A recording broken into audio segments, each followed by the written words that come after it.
Hello, I'm Josh Waters, and thank you for joining me on another episode of Rotten to the Core. Today, we're going to look into the life and story of child murderer Jesse Pomeroy. We all come from families that have a few skeletons in the closet. We all face different challenges at such young ages, often not fully unwrapping the trauma until much later on in our lives. Sometimes, that trauma we face as children can have lifelong repercussions.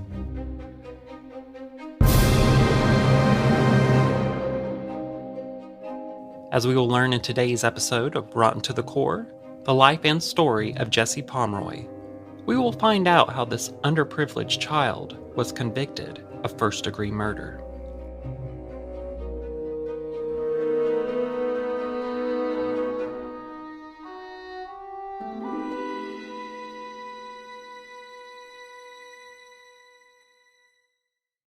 Born on November 29, 1859, in Charlestown, Massachusetts, Jesse Harding Pomeroy developed what was then referred to as humor when he was an infant.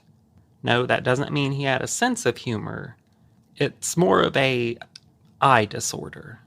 Though he recovered from the unspecified ailment, his right pupil had been scarred at birth and would be covered in a thick film for the rest of his life. When I started this episode, a few questions came to my mind. What are some psychological drawbacks of growing up in poverty and undereducated? Well, I found that impoverished children tend to have more antisocial conduct, such as aggression and bullying, and an increased sense of helplessness than children who grew up in middle-income homes. They also tend to have more chronic psychological stress and short-term spatial memory. Another question was, what would be a good guess on his current knowledge of death and the implications of his actions? I found that children between the ages of 9 to 12 years old possess a cognitive awareness about death and its finality. There's also tends to be a strong tendency towards denial about death. There's also an increased interest in what possibly happens after someone dies. Those questions crossed my mind as I was researching, and I really was just curious as to what could lead someone so young to commit such heinous acts towards another person. Jesse, he was from an impoverished family and was born with his eye defect. He was undereducated and was ridiculed and made fun of by other children. Jesse's family life was rocky, to say the least, which likely contributed to the violent outbursts which would come on so early on in his life. His older brother was oblivious to him, oftentimes focusing most of his attention on finding girls instead. When he was home, though, he was working and receiving more abuse from his father, without anyone really there to give him any type of comfort. His own father was repulsed by his eye disorder and would often be vocal about Jesse's role in his unhappiness, frequently forcing Jesse to strip naked to ensure his beatings would hurt all the more. It is unknown if his father sexually abused Jesse. That being said, his knowledge and means of abuse on his victims hints that he had to possess some knowledge about sex and how it could be forced upon another person. Also, seeing how Jesse would choose victims who were younger and smaller than himself shows that he wanted to be in charge of what was happening. Where would a child learn that someone could be sexually dominant from?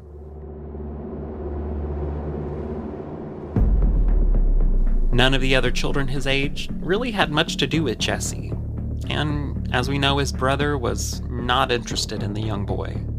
It would seem that his most personal relationship was with his father.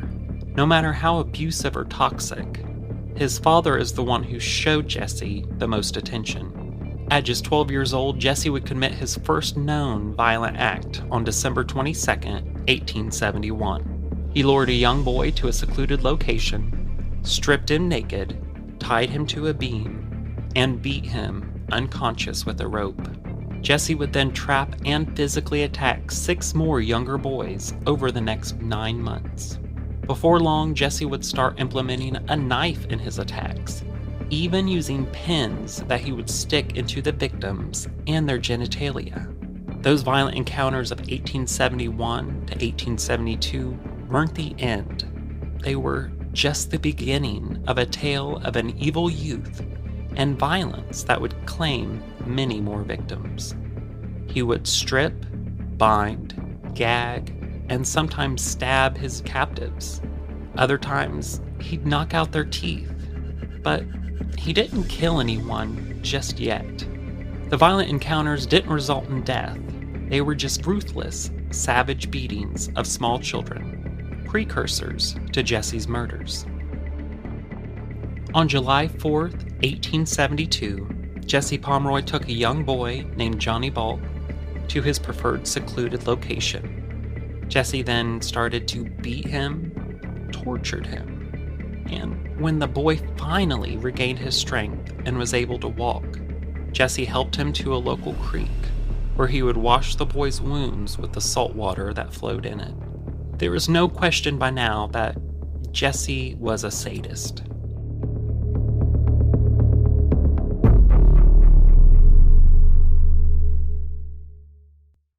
While sadism itself is terrible enough, Pomeroy was likely also a psychopath. Such people have general desires to harm others. Often, they show disregard for the feelings or rights of other people, and a willingness to put others at risk for their pursuits of pleasure. They are generally highly manipulative and are often criminal offenders. Some research distinguish sociopaths and psychopaths in that sociopathy develops in response to external stimuli, whereas psychopaths are born with the disorder, and external forces activate that. Jesse Pomeroy was likely the latter, judging by the young age that his violence manifested itself. Jesse Pomeroy was also categorized as what is known as an organized lust killer. Lust killers are primarily motivated by sexual ends and hedonistic pleasure, rather than financial or material gain. Psychological issues such as anger, hatred for women or men specifically, or other mental health problems. Lust killers get off on harming, torturing, and killing their victims. They often practice necrophilia and cannibalism as a sort of sexual act, consuming and keeping the victims they're sexually attracted to. Peter Kürten and Jeffrey Dahmer are good examples of lust killers. Peter Kürten would often not achieve orgasm without torturing some animal or another person. Lust killers, they're also known to pose bodies in various ways, take pictures of their victims, and return to where the bodies were dumped to have sex with the corpses. This is most definitely Jesse Pomeroy, who would masturbate to the torture of his victims. At the same time, he inflicted inhuman amounts of pain on them, whipping them, beating them, binding them, and subjecting them to the extreme cold weather of winter, all in the nude. Even as a young boy, Pomeroy took erotic pleasure from the act of torturing and eventually killing his victims. While Jesse Pomeroy had a comparatively low body count compared to other killers, what is striking is his young age when the murders began. Even though this isn't unheard of, there have been young killers for as long as there have been people on the earth. In April 1874, a couple of boys searching for clams and other various fun items on the beach were about to make a gruesome discovery. In a ditch, they found the body of a 4-year-old boy named Horace Millen. The corpse had been nearly torn apart by a savage maniac. His genitals had almost been entirely cut off, and he had stab wounds in X shapes all across his body. One of his eyes had been gouged out, and his throat had been slit. Young Horace's body had also been set on fire.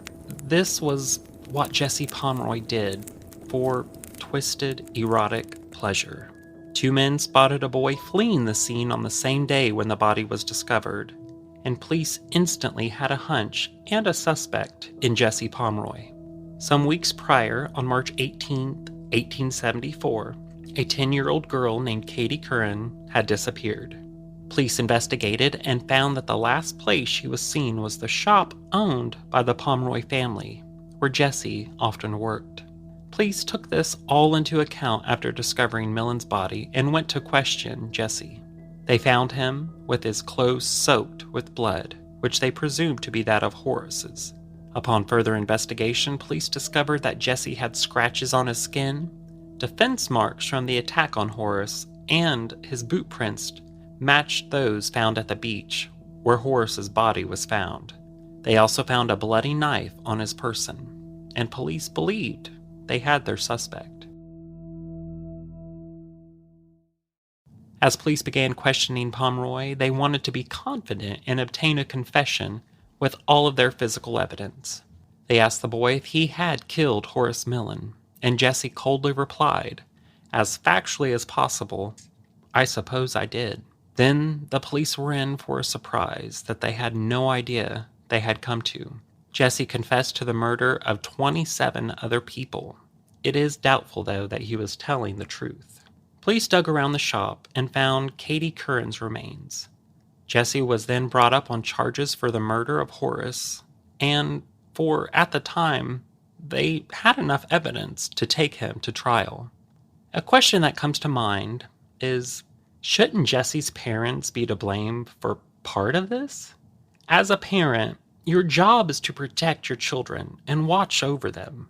I know that his parents weren't interested in Jesse, but their lack of love for him doesn't take away their responsibility to protect him. For a 12-year-old to murder someone and dispose of the body in a basement of their shop, I believe that they should have received some of the blame for his actions. My own mother would watch my brother and I like a hawk. I do find it hard to believe that they were utterly oblivious to what the boy was up to. Jesse would ultimately be found guilty of both the murders of Millen and Curran. He was initially sentenced to die. However, on September 7, 1876, Jesse Pomeroy would have his sentence commuted to life in prison. Jesse spent the rest of his life at Charleston State Prison. In 1917, he lived in solitary confinement, and he died, still incarcerated, on September 29, 1932, at the age of 72 years old. It is thought that Jesse Pomeroy may have had a predisposition towards violence that was further exacerbated by life events, which, even to this day, further begs the age-old question, are there some people who are just born to kill and be destructive? A large body of work has brought forth evidence suggesting that some people may have a genetic predisposition towards violence and aggression, which can predict violent behavior in combination with external forces. And poor Jesse would have been no stranger to such tendencies. There are specific genotypes of the MAOA gene that may play a role in the desire to be violent towards others. Jesse likely had that same predisposition, as his crimes began at an unusually young age. Now that we have all of the information presented to us, what are your thoughts on Jesse? I do believe that he committed the crimes he was charged with, but perhaps should have been placed into a facility better suited for someone who has mental illness than a prison in isolation. I don't believe Jesse was born inherently evil, but still, due to his trauma from outside sources, he grew into a sadistic personality that would no longer have human consciousness and cause him to fulfill all of his twisted desires. My motto in life is to take full responsibility for all of my actions. If I were to start somehow developing thoughts similar to Jesse, I would seek help immediately before I would let myself succumb to them. At that time, it seemed the young boy didn't have a friend in the world, but surely there is a pastor or priest or someone he could have sought help from, versus rape, torture, and eventually murder. That's a big reason why I chose Jesse for this episode. Do I believe that his desires constantly corrupted him? No. But a part of him, down to his core, was rotten and capable of committing such heinous crimes. The takeaway I hope you receive from today's episode is this: don't ever let yourself be a victim of your past. Every day that we draw breath is another opportunity to be better than before.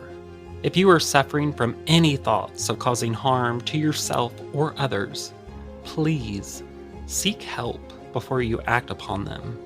Every single life is precious and meaningful. Don't let a lousy beginning take away your potential to be your best self. As always, I appreciate your support and thank you for joining me on another episode of Rotten to the Core. I am Josh Waters, your host, and I hope you all have an excellent rest of your day. If you would like to stay up to date on all news and episodes, please wander over, like, and follow Rotten to the Core on Facebook at It's Rotten to the Core, Instagram at It's Rotten to the Core, Twitter at Rotten in History, or just go to www.itsrottentothecore.com for this and all other episodes. Thank you, and have a blessed day.